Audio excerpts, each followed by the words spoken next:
السلام عليكم سيدنا. السلام ورحمة الله. سيدنا اليوم رايدين تحكي لنا عن منشأ عملك، طبيعة عملك، منشأ هذا الحجر اللي جاي تشتغل به، الفائدة شنو من عنده، شنو يعكس صورة إيجابية عن البلد، وتشرح لنا بالتفصيل. إن شاء الله. أول مرة السلام عليكم ورحمة الله وبركاته. وياكم أخوكم سيد بشار، سيد محمد، سيد جواد الجابري. أشتغل أمتهن مهنة در النجف من 1992 ولهذا اليوم. نعم. احنا نسولف من البداية، نشرح من البداية إنه هذا الدر يسموه در النجف موجود من قبل الإسلام، حتى قبل الإسلام موجود. قبل كان وين الدر سيد؟ الدر هذا اللي خام. هذا خام سيد. هذا الخام ويجي من عنده هذه الألوان. هذه الألوان يجي من عنده ألوان. هاي يعني الألوان بيه. اي ألوان. هذا ما يبين لأنه القشرة الفوقانية صايرة ضباب بيها. حلو. هذا خام سيد من تشتغله شلون النتيجة تطلع مالته يعني؟ هذا هم من عند الحسيني، هم ألوان نوادر. حلو. اللي يطلع من عنده هذا، شوف خلي أشرح لك على السريع. اللي يطلع من عنده هذا الدر الشفاف الأبيض، هذا من عنده المخطوط، من عنده أحجام، هذا من عنده ديزاينات نسويه احنا. هذا اشكال مختلفة اذا واضحة عندك بالصورة. هذا النوادر اللي هسه تكلمت لك عنها الخامات. هذا اكو نوادر كلش قوية، نوادر. نعم. فد اشياء بيهن. هذا كله من ارضنا وخيراتنا هنا موجود. منشأ الحجر سيد منين هذا؟ يعني يعتبر من النوادر بالعالم هذا الحجر؟ هذا يجون من امريكا، يجون من الخليج، يجون من العرب، يجون من كل مكان، من اوروبا، من العالم هذا كله يجي يشتري هذا الدر من عندنا. هذا انا بال 92 اخذت المهنه من والدي. قبل يعني الاجيال اللي قبلنا، قبل والدي قبل الاسلام موجود، كان يسمى الحجر البراق. المصريين لحد الان يسمون الثريا، احنا نسميها الثريا، يسموها النجفه. النجفه اجتي انه هذا الحجر كانوا يهدوه اكثر شيء النساء. موجود، انا مع الاسف ما موجود عندي الشغل القديم اللي كان عندي انا قبل، بس موجود. لو هسه مثلا عندنا وقت كان جبت لك راوح. المهم هذا يسووه على شكل قلايد من قبل الاسلام، يسموه النجفه. هذا منين جايبه؟ من ارض النجف. فمشت انه النجفه، حتى صارت الثريا اسمها نجفه، المصريين يسموها. الحجر البلور يسموه الحجر البراق، وبعد اسم والله نسيته. المهم انا ب 92 امتهنت هذه المهنه، اخذتها من والدي. هذا الخام يجي عن طريق الصحراء اللي ممتده من حدود النجف، كربلاء، الانبار، لحد ما توصل الحدود الكويتيه، العراقيه، السعوديه. هذه يطلعون للباديه. بالتسعينات يطلع تقريبا عندنا 10 اللي هم مثل ما يقولون الرؤساء. كل واحد معهم، هو اكثر من 10 والله، احسب وياي 10، خلينا نقول 10 مو اكثر. كل واحد من عندهم ياخذ 100 نفر او 50 نفر وياه، يظلون شهرين 3 بهاي الصحراء، اكلهم وشربهم وسلاحهم وتامين حياتهم لمده شهرين 3. يجيبون هذا الخام يلقطوه، يجيبون لنا اياه، اشتريه من عندهم اني، احوله الى هاي الاشكال اللي انت شفتها. نعم. ابدا ابيعها بالاسواق.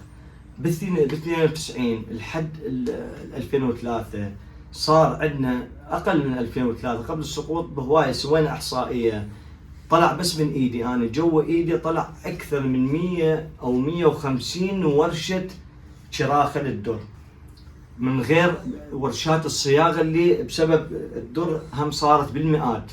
حلو. مئات الورش للصياغه، مئات الورش للدر. كان ممنوع استيراد الاحجار، ممنوع استيراد الفضه الجاهزه. كانت الايد العامله عندنا شغاله. يعني انا الورشه الواحده 150 ورشه، على هم على كل ورشه بها 10 نفرات، شفت نهاري وشفت ليلي نشتغل.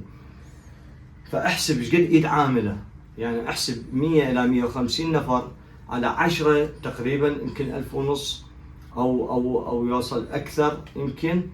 بالاضافه انه هذا النفر الواحد اللي بالورشه يعني معيش عائله هذا، يعني 1500، خلينا نقول 1500 نفر نعم عامل، 1500 عامل يعني 1500 عائله. 1500 عائله توصل من 5000 الى 10000 نفر فرد. هذا كانوا كلهم معتاشين على من؟ على هذا الدور. ما كان اكو غش، ما كان اكو مغشوش. من بعد 2003 هذا صار طبعا من غير الصياغه، قلت لك ورشات الصياغه هم نفس الشيء، هم 10 نفرات صياغ كل ورشه. عرفت؟ هذا كلها شبكه، يعني النجف كله تقريبا 10000 الى 15 يوصل اذا مو اكثر. حلو. كانوا هذا ايد عامله وشغالين. 2003 الاسباب اللي بدتها انه هاي الشغله تنقرض، والمفروض هي ما تنقرض. ليش؟ لانه هذا الدور مرتبط ارتباط مباشر بامير المؤمنين سلام الله عليه، علي بن ابي طالب. من بعد ما تزوج النورين اللي هو امير المؤمنين سلام الله عليه وفاطمه الزهراء. نعم. فصارت الناس تقربا لامير المؤمنين، حبا بامير المؤمنين، تقتني هذا الدور. ملايين الزوار اللي يجون يزورون امير المؤمنين سلام الله عليه، من بعد الزياره مباشره هذا يجي يطلع من الامام سلام الله عليه، يجي يقول لك انا اريد تبرك من امير المؤمنين سلام الله عليه، هو اللي هو الدور. فيشترون القطعه وال100 قطعه وال200 قطعه، يشترون هذا. بالتالي يتحول، احنا بعد ما نجهزه اما ابيعه بصوره مباشره للزوار اللي يعرفوني، اما بالوسطاء اللي هم اصحاب المحلات. نعم. اللي هم يشترون من عندنا جمله، يشترون من عندنا الالف والالفين كان ذاك الوقت، ويتحول لمحلاتهم، من محلاتهم يتحول بيع للزوار. فهذا يكون ملايين، ما يعني انا دا احسبها على مجمل الموضوع، ملايين الزوار يعني ملايين الدولارات راح يتحول. هذا آلاف العوائل. يعني المفروض احنا هسه من بعد 2003 عفوا 90، من بعد التسعينات 2003 المفروض هذه المهنه تزيد. مثل ما مثلا عندك الفيروز بايران الان ينباع بالغرام، صار انثى عالميه مثل الفضه ومثل الذهب. يعني هذا عنده حمايه من قبل الحكومه. زين سيدي، قاطع كلامك، الدولة دعمتكم بهذا الشيء؟ ساندتكم؟ مثل هاي كلها جهود ذاتية. احنا ناشد باسم امير المؤمنين والناس الكسبة. احنا هذا لازم نحافظه، ارث وتراث، واحنا معلم، واحنا حرفيين يدويين. من عندها تفرع الخطاط النجفي، من عندها تفرع الصايغ النجفي، ومن عندها الدر النجفي الشراخ اللي احنا يسمونه الشراخين. هذا احنا نريد اسوة بالفيروز اللي الدولة الإيرانية محافظة على الفيروز، ومسويت له حماية، ومسويت له مزاد، ومسويت له في الترتيب بحيث تحافظ على هذا التراث مالتهم. احنا هم نريد نحافظ على التراث مالتنا، لان احنا مرتبطين بامير المؤمنين. ابي امير المؤمنين سلام الله عليه موجود، ما دام لا زال موجود وبركاته موجودة، احنا موجودين ببركته. فاحنا نطالب من الحكومه ان شاء الله بهاتنا ورعياننا. احنا مكان ما مثلا هاي البطاله قاعده تزيد، احنا فايدين الحكومه. هذا يعني احنا قاعد نصنع من لا شيء. نعم. احنا من لا شيء قاعد نصنع هذا الحصى، قاعد نحوله دولار، وقاعد نشغل به بدون ما نكلف الدوله، بدون ما نزاحمهم. جهود ذاتيه، هاي جهود ذاتيه وبركه امير النجف يشبيها ما بيها. يعني هي غير، يا اما بالمقبره وادي السلام، يا اما بالولايه اللي هي اثنينات المرتبطات بامير المؤمنين سلام الله عليه. صح.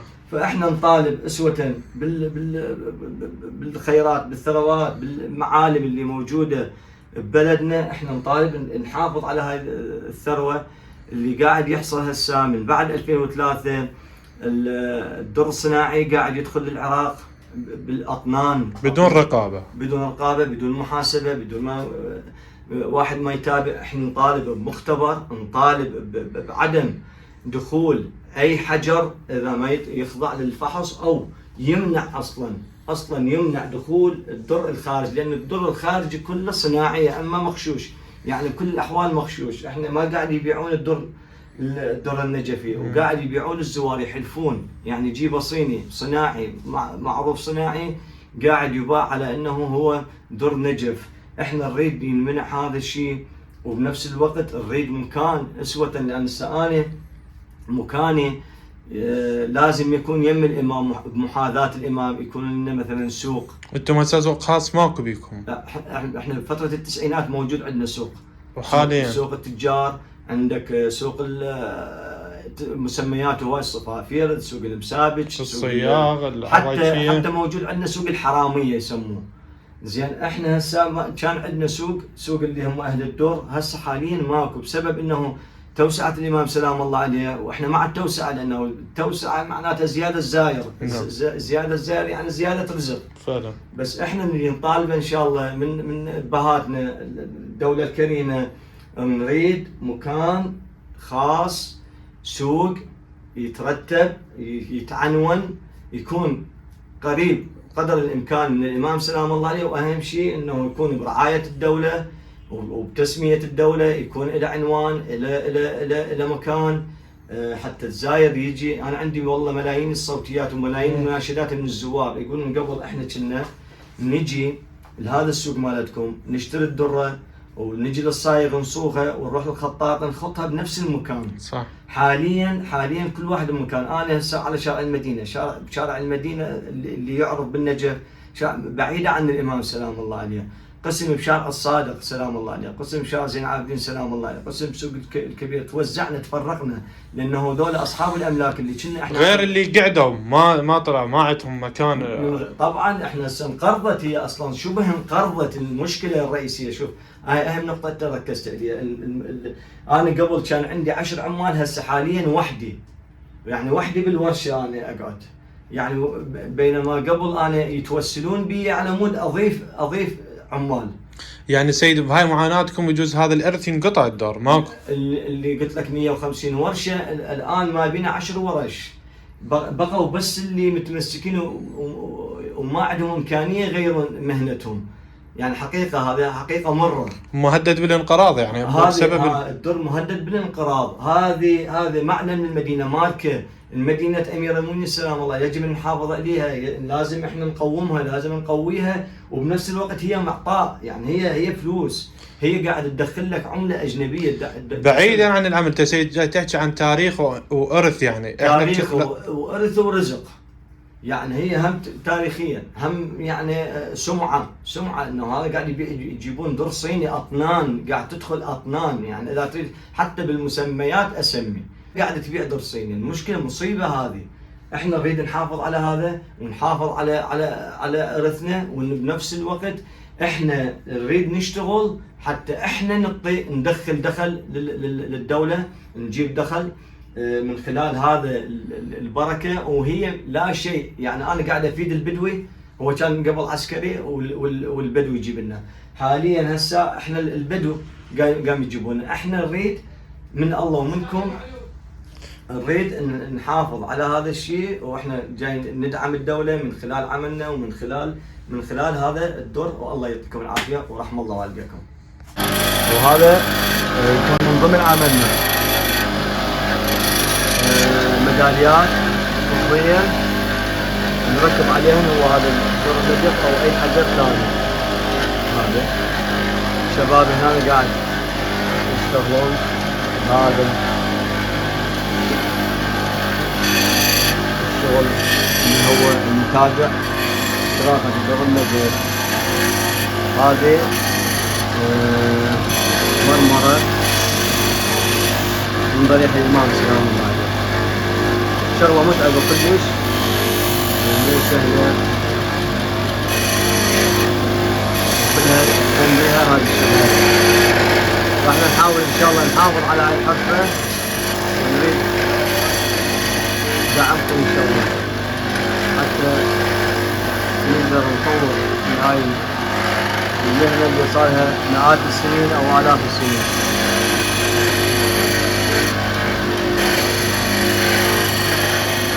هذا كاغذ سنبادة، وهذا يكون تنعيم الأوميجا رقم 5، مراحل تنعيم، من بعدها يجي التلميذ، من بعد الفصال طبعا. هذا كلها تجي من بعد الفصال.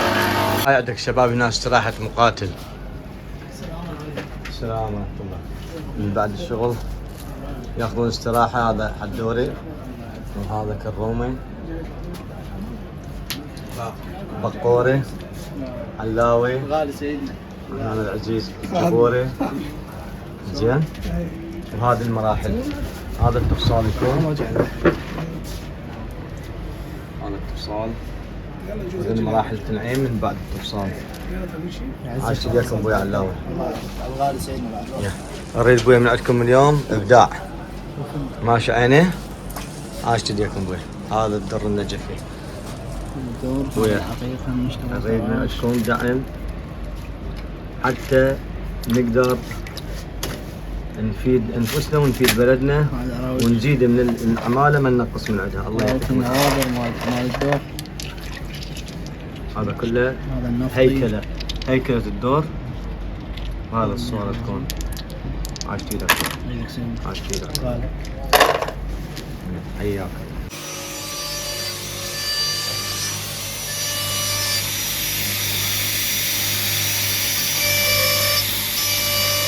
هذا من بعد ما نشرخهم ونركبهم بالسيارات. هذا السيارة النجفية. نخط عليها. عندنا هنا الخطاط الأستاذ محمد خطيب. الخطيب قاعد يحط لنا يبدأ لنا هذا الخط مالته.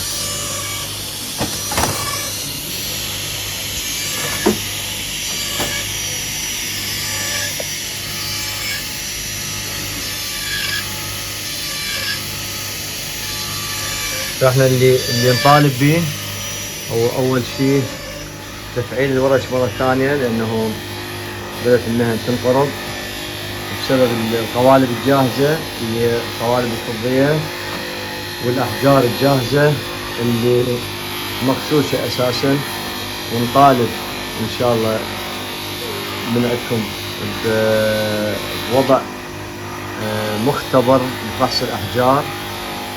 والنقطة المهمة منع الزوار القادمين للعراق اللي يجيبون مئات الخواتم، مئات المحابس ويبيعوها انها على اساس فضة باسعار رخيصة، ويفتحون بها بكل مكان بالمكانات اللي المحافظات اللي يوجد فيها عتبات مقدسة مثل النجف وكربلاء. قاعد يجيبون او يعني 100 كيلو وال 200 كيلو والاكثر، وقاعد تنباع بشوارعنا، وهذا كله يضر بالايد العامله والاقتصاد، اقتصاد البلد يعني. والله يعطيكم العافيه ان شاء الله.